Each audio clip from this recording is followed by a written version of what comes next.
हैं, तुष्टीकरण करते हैं।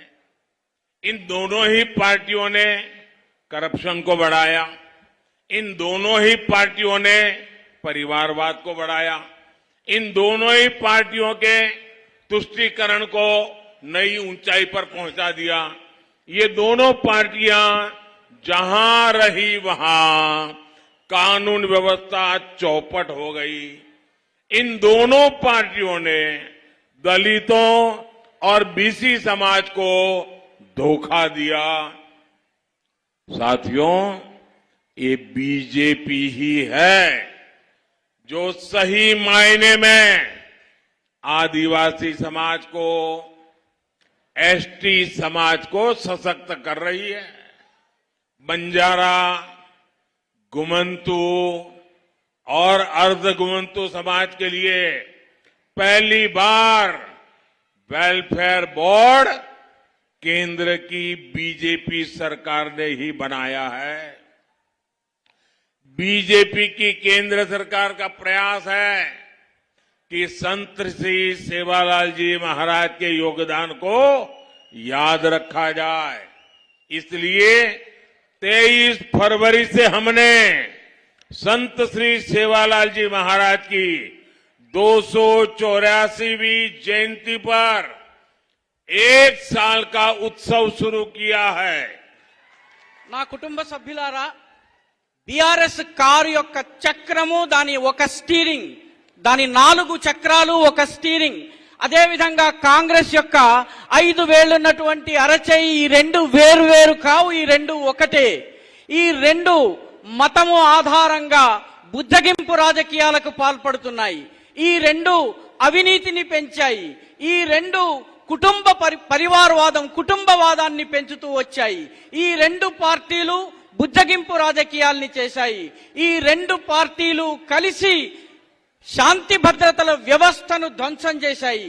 ఈ 2 పార్టీలు దళితులు, బీసీ సమాజానికి మోసం చేశాయి. ఈ బీజేపీ నిజంగా వాస్తవంగా ఆదివాసీ సమాజానికి, ఎస్టీ సమాజానికి బలోపేతం చేసినటువంటి ఏకైక పార్టీ భారతీయ జనతా పార్టీ. బంజారా, సంచార జాతులు, అర్ధ సంచార జాతుల కోసము ఒక వెల్ఫేర్ బోర్డు మొట్టమొదటిసారి ఏర్పాటైంది. అది కేంద్రంలో ఉన్నటువంటి భారతీయ జనతా పార్టీ ప్రభుత్వం చేసింది. భారతీయ జనతా పార్టీ యొక్క కేంద్ర ప్రభుత్వం యొక్క ప్రయత్నంతో సంత శ్రీ సేవాలాల్ మహారాజు యొక్క ఆయన యొక్క యోగదానాన్ని జ్ఞాపకం ఉంచుకునేందుకు 23 ఫిబ్రవరిని సంత్ శ్రీ సేవాలాల్ మహారాజు యొక్క 284వ జయంతి సందర్భంగా పూర్తి సంవత్సరం పాటు వివిధ కార్యక్రమాలను ప్రారంభించడం జరిగింది. నా కుటుంబ సభ్యులారా, मैं जनजातीय समाज का दुख दर्द सब कुछ समझता हूं।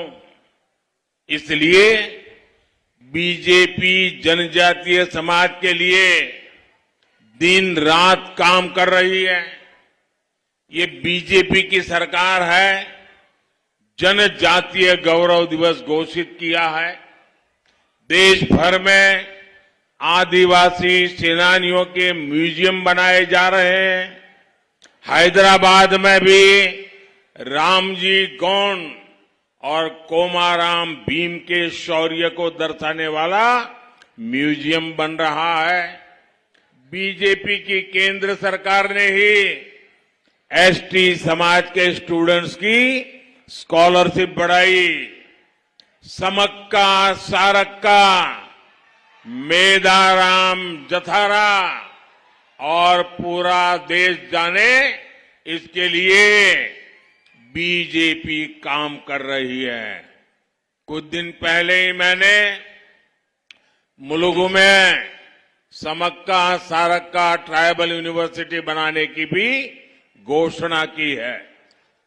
నేను జనజాతీయ సముదాయము, వనవాసీ సముదాయం యొక్క వేదనను, కష్టాలను చాలా చక్కగా అర్థం చేసుకుంటాను.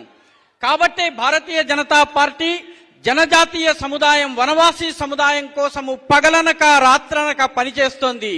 బీజేపీ ప్రభుత్వమే జనజాతీయ గౌరవ దివస్ ను ప్రకటించింది. దేశమంతటా ఉన్నటువంటి వనవాసి స్వాతంత్ర సమరయోధుల కోసం మ్యూజియం ని ఏర్పాటు చేసింది. హైదరాబాదులో కూడా రామ్జీ గోండ్, కొమరం భీముల యొక్క శౌర్యము, సాహసాన్ని తెలిపేటటువంటి మ్యూజియం తయారవుతోంది.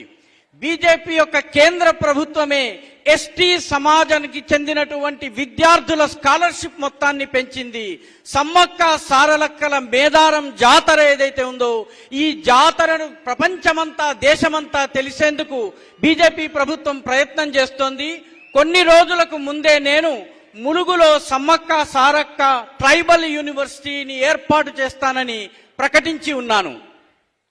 నా కుటుంబ సభ్యులారా, यहां मादिगा समुदाय के साथ जो अन्याय हुआ है उसे भी बीजेपी अच्छी तरह समझती है. इस अन्याय का अंत करने के लिए भारत सरकार संकल्पबद्ध है.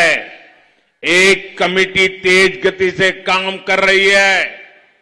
मादिगा समुदाय से जुड़ी एक बड़ी न्यायिक प्रक्रिया सुप्रीम कोर्ट में भी चल रही है. ये केस मजबूत हो सके, इसके लिए हम हर संभव प्रयास कर रहे हैं.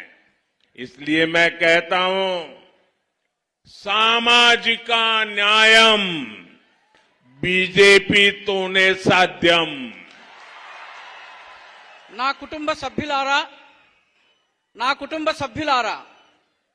మాదిగ సముదాయం పట్ల ఏ అన్యాయమైతే జరిగిందో దాన్ని భారతీయ జనతా పార్టీ అర్థం చేసుకున్నది, దానిని గుర్తించింది. ఈ అన్యాయానికి అంతం చేసేందుకు భారత ప్రభుత్వం ఒక కమిటీని ఏర్పాటు చేసింది. ఈ అన్యాయాన్ని తొలగించే విషయంలో కృత సంకల్పంతో ఉన్నది. మాదిగ సముదాయానికి సంబంధించినటువంటి ఒక న్యాయపరమైనటువంటి ప్రక్రియ సుప్రీంకోర్టులో నడుస్తున్నది. ఈ కేసు బలంగా ఉండేందుకు మేము అన్ని రకాలుగా ప్రయత్నం చేస్తున్నాము. అందుకే నేనంటాను, సామాజిక న్యాయం బీజేపీతోనే సాధ్యం. ना कुटुंब सभ्युलारा,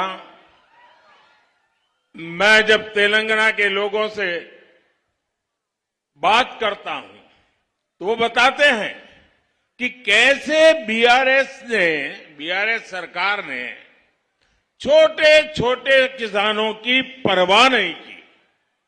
ये बीजेपी है जो तेलंगाना के छोटे किसानों के बैंक खाते में सीधे पैसे भेज रही है. अब तक तेलंगाना के हर छोटे किसान को बीजेपी सरकार 30,000 रुपये दे चुकी है. पीएम किसान सम्मान निधि से आपको बहुत बड़ी मदद मिली है. నా కుటుంబ సభ్యులారా, తెలంగాణ గురించి నేను ఆలోచించినప్పుడు ఇక్కడ ఉన్నటువంటి ప్రభుత్వము, బీఆర్ఎస్ ప్రభుత్వము చిన్నకారు రైతులు, సన్నకారు రైతుల గురించి ఏమాత్రము ఆలోచించదు. బీజేపీ మాత్రమే చిన్నకారు రైతులు, సన్నకారు రైతుల యొక్క బ్యాంకు ఖాతాలలోకి నేరుగా నగదును పంపిస్తోంది. ఈ తెలంగాణలో ఉన్నటువంటి ప్రతి చిన్నకారు, సన్నకారు రైతుకు భారతీయ జనతా పార్టీ ప్రభుత్వము 30,000 రూపాయలు ఇప్పటికే ఇచ్చింది. పిఎం కిసాన్ సమ్మాన్ నిధి నిధి నుంచి మీకు చాలా పెద్ద మద్దతు లభిస్తోంది, సహాయం లభిస్తోంది. ना कुटुंब सभ्युलारा, कोरोना के बाद दुनिया भर में तेल की कीमतें हो या फिर खाद की कीमतें, इसमें बहुत वृद्धि हो रही है. इसे देखते हुए जनता के हित में बीजेपी की केंद्र सरकार ने, मोदी सरकार ने कीमतें कम की. दुनिया के दूसरे देशों में यूरिया की जो बोरी 2,500-3 हजार रुपये में मिल रही है, वो बोरी भारत को भी 2,500-3 हजार रुपये में मिलती है. लेकिन यूरिया की वही बोरी बीजेपी सरकार अपने किसानों को 300 रुपये से भी कम में देती है। साथियों, केंद्र की बीजेपी सरकार ने पेट्रोल डीजल की कीमतें भी घटाई हैं, लेकिन बीआरएस की सरकार ने वैट में कटौती नहीं की, जनता को कोई राहत नहीं दी। जहां जहां कांग्रेस की सरकारें हैं, वो सब लोगों को लूटने का ये भी जरिया बना दिया है। ऐसा ही कर रही है। इसलिए आपको तेलंगाना से बीआरएस को हटाना है और कांग्रेस को भी आने नहीं देना है, उससे भी सावधान रहना है। पेट्रोल डीजल धरलू तग्गाला बद्दा, मैं आपको ये गारंटी देता हूं कि हां, बीजेपी सरकार बनते ही सभी परिवारों को महंगे पेट्रोल डीजल से राहत मिलेगी।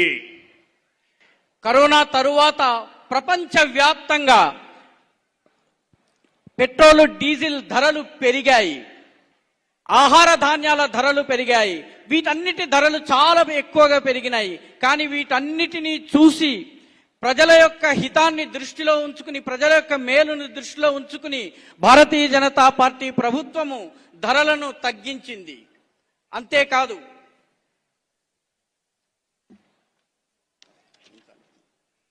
ప్రపంచంలోని మిగతా దేశాల్లో యూరియా ఒక బ్యాగు 3,500 రూపాయలకు లభిస్తోంది. ఆ బ్యాగ్ భారతదేశంలో కూడా 3,500కే లభిస్తున్నది. కానీ యూరియా ధరలు పెరగకుండా ఉండేందుకు భారతీయ జనతా పార్టీ ప్రభుత్వము 300 రూపాయలు ధరను తగ్గించింది. మిత్రులారా, కేంద్రంలోని భారతీయ జనతా పార్టీ ప్రభుత్వము పెట్రోల్ డీజిల్ ధరలను కూడా తగ్గించింది. కానీ బీఆర్ఎస్ ప్రభుత్వము వ్యాట్ను తగ్గించలేదు. కాబట్టి ప్రజలకు ఎలాంటి ఊరట లభించలేదు. ఎక్కడెక్కడైతే కాంగ్రెస్ ప్రభుత్వం ఉందో అక్కడ కూడా వ్యాట్ని తగ్గించలేదు, ప్రజలకు ఊరట లభించలేదు. కాబట్టి బీఆర్ఎస్ ను తొలగించాలి, కాంగ్రెస్ విషయంలో జాగరూకతతో ఉండాలి. పెట్రోల్ డీజిల్ ధరలు తగ్గాలా వద్దా? నేను మీకు ఈ గ్యారంటీని ఇస్తున్నాను. బీజేపీ ప్రభుత్వము ఏర్పాటు కాగానే అన్ని కుటుంబాలకు ఈ పెరిగినటువంటి పెట్రోల్ డీజిల్ ధరల నుంచి ఊరట లభిస్తుందని మీకు హామీ ఇస్తున్నాను. ना कुटुंब सभ्युलारा, मैं आपको फिर याद दिलाता हूं, केसीआर ने क्या बोला था? केसीआर ने बोला था कि वो आपको क्या कह देंगे? केसीआर ने कहा था, निल्लो, निधुलो, नियामा कालो। क्या आपको दिया क्या उन्होंने?